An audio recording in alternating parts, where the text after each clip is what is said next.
Cyber terror and cyber war are very much like regular terror and war, except that the means of the attack is through cyberspace, which is simply a collection of computers and networks that operate together to run our critical infrastructure like the power grid, banking, telecommunications.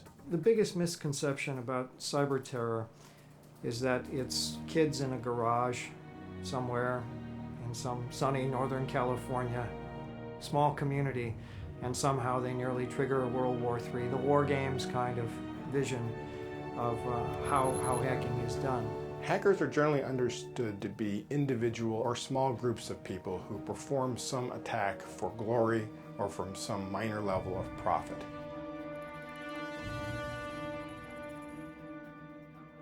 So there's three kinds of hackers. There's white hat hackers that are the good guys that analyze systems and help developers find flaws to help them improve systems. There's black hat hackers, which are bad guys, basically attacking systems for profit and glory. And in my view, these are thugs and criminals to be prosecuted in the same way normal thugs and criminals are. And then there's gray hats who may have done something indiscreet in their youth, gained some important skills and knowledge, but later have become very, very important in the defense of our systems, and they are to be congratulated for the skill level that they have. You know, a lot of the hackers are not themselves interested in causing damage. They view themselves as good guys who are trying to expose security problems and who want to work with the victims or the vendors of the products to try to make things more secure. They're happy to work with law enforcement to try to catch the bad guys. So even though they're breaking laws and going into computer systems themselves, they don't see themselves as criminals.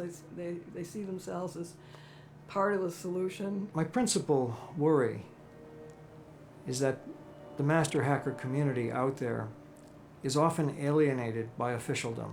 They would help us to secure our society because, again, they want to see cyberspace grow, not to be diminished or to be tortured in any way.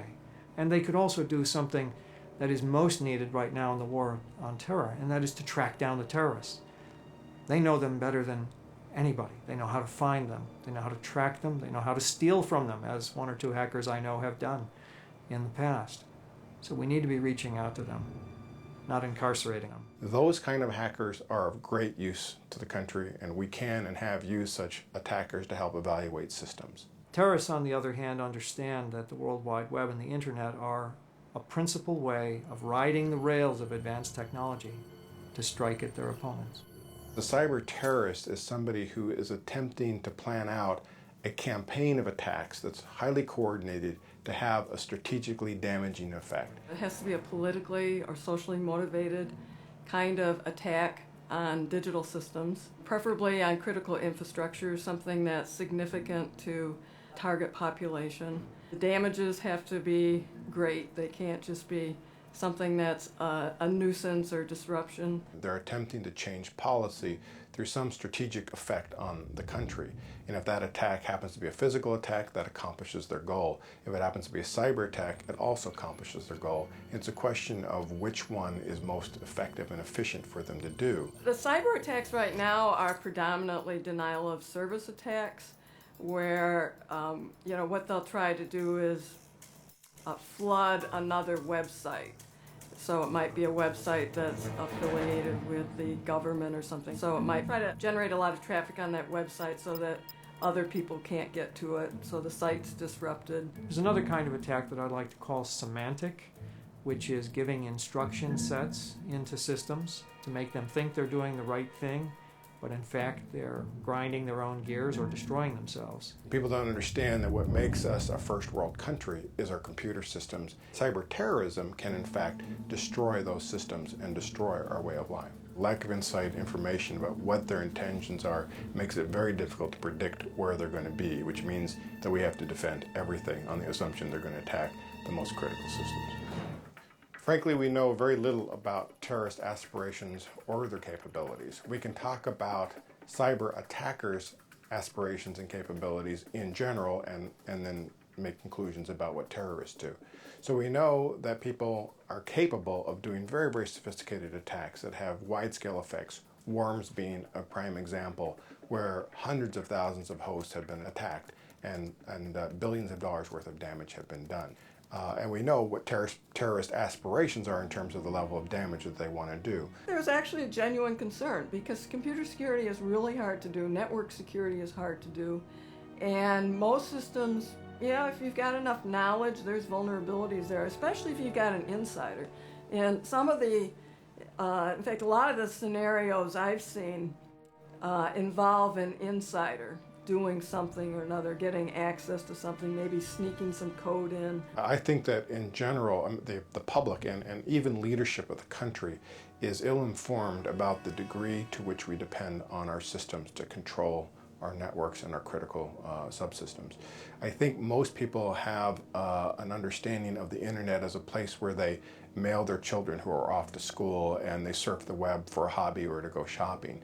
And to the average person, that is the experience of the networks.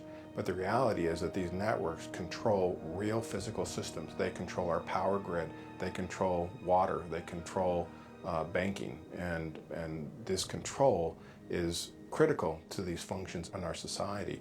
If we lose these controls, which we believe can be lost through an attack, we lose these functions. And without banking, without phones, without power, we cease to become a superpower. We become a third world country. We would see those kinds of effects nationwide in a cyber attack that's strategic in nature. Far too little is being done to actually secure our national information systems. That's the biggest problem. Homeland Security has to imagine no lines, to understand that the enemy will be inside every system.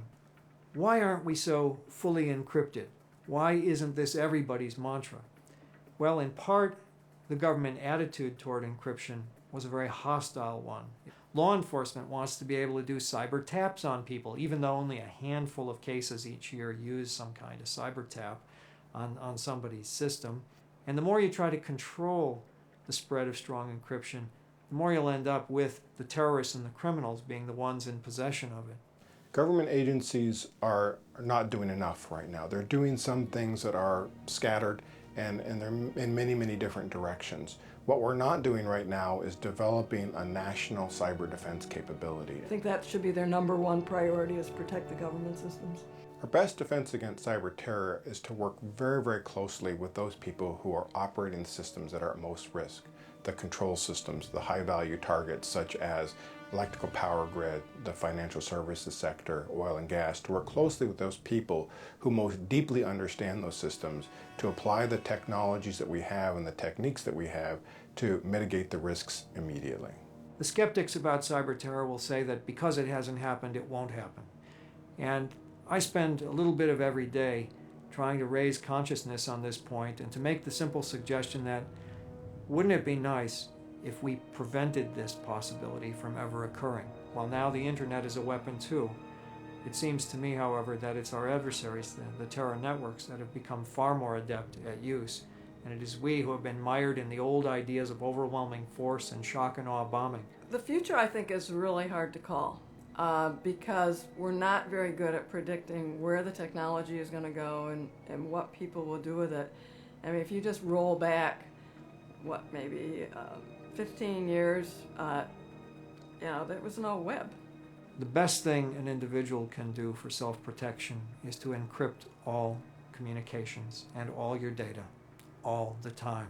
Make intelligent decisions about which technologies they use, what information they put up on internet sites, because that information can get all over the place. And make sure that their computers are well defended so that their computers are not used in attacks. So making sure that your computers are patched, that you have firewalls, that you have good virus protection, prevents your computer from being used as part of a larger scale weapon. The second thing people can do is to call their congressmen and tell them they're concerned about the nature of this threat to our infrastructure.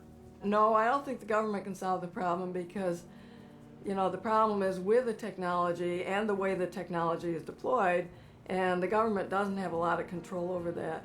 All the leading computer scientists will tell you that there is a tremendous vulnerability that has not been exploited. We can all agree that these attacks haven't occurred, but we have to also acknowledge that we agree on the tremendous vulnerabilities that are there. And that should impel us to policy action.